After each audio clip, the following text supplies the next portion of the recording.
Hi, Gareth Hosking here, and welcome to Shopper Marketing Experts. Today I'm excited to introduce our latest webcast series highlighting 5 keys to thriving in a disruptive retail environment.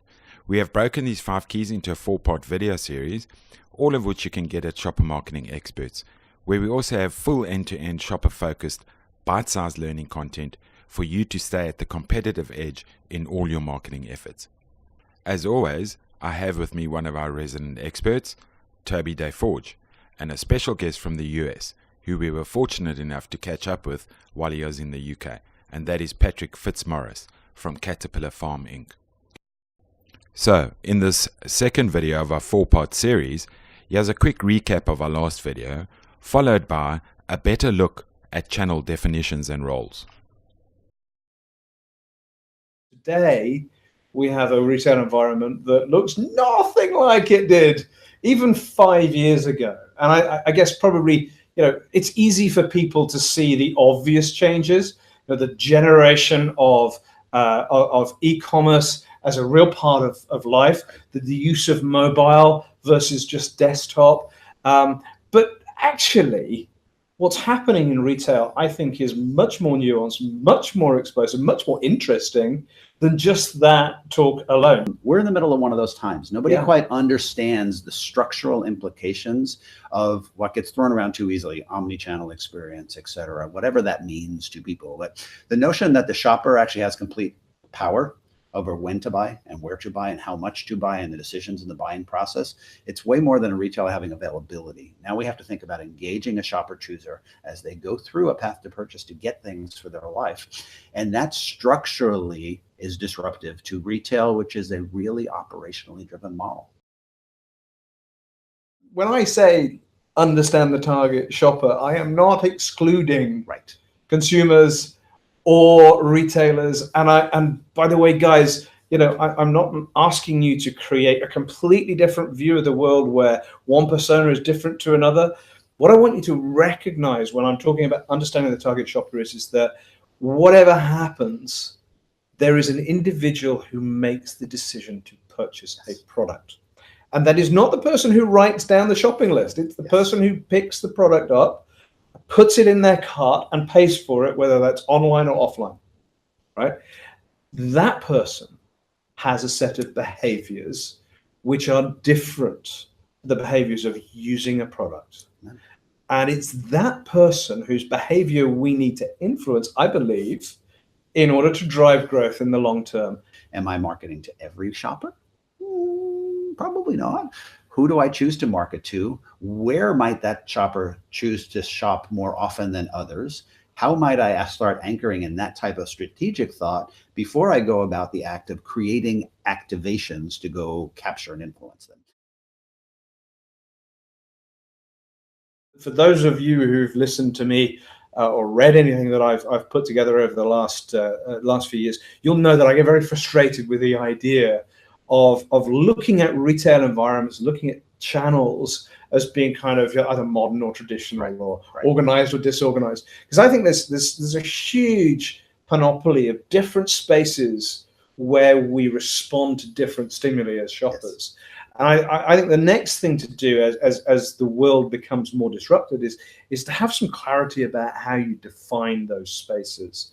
For me, it's not what the label is above the space that's important. It doesn't matter that it says Tesco or Walmart or Aldi or Lidl or what. That's not important in the first instance. In the first instance for me, it's this idea that shoppers respond to a physical environment that they can see and describe.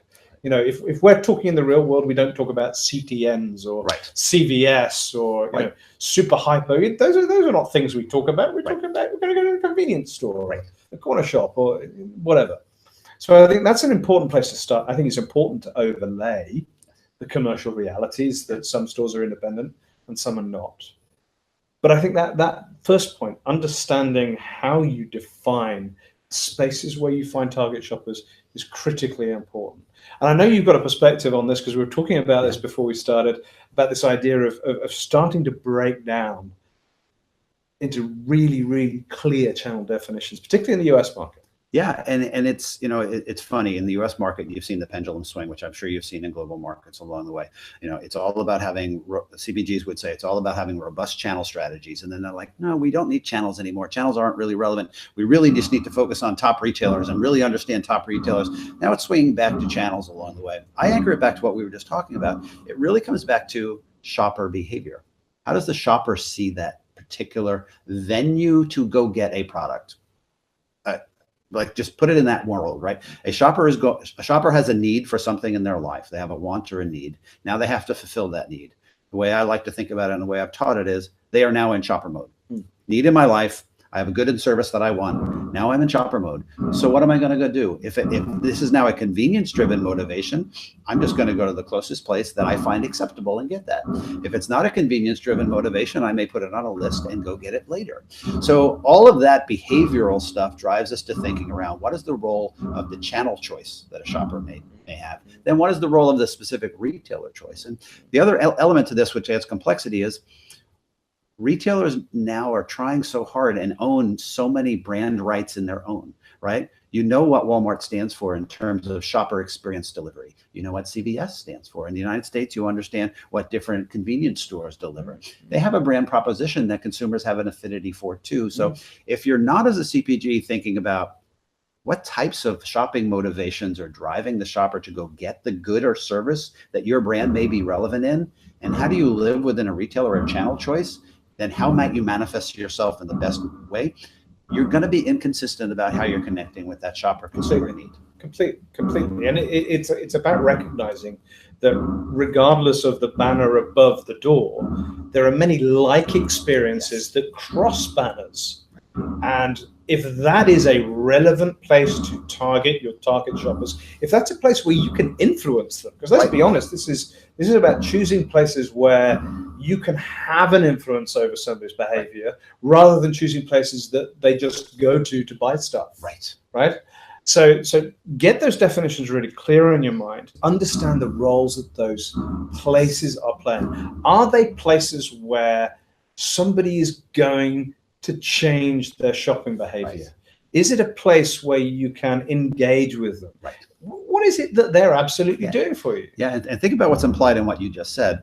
I need to have pretty deep insights into what that shopper wants and needs to have, because then I can make choices, right?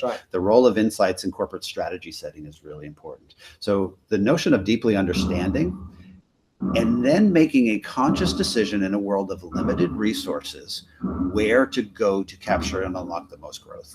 So that becomes ridiculously important as you think about this more elevated role of shopper. It's building those understandings, but also being strategic enough to say, there would be some that would argue I have to be everywhere because omni-channel means a shopper can purchase wherever they want. And if you're a brand manufacturer, thinking that that's your path to success, you will run out of resources very quickly.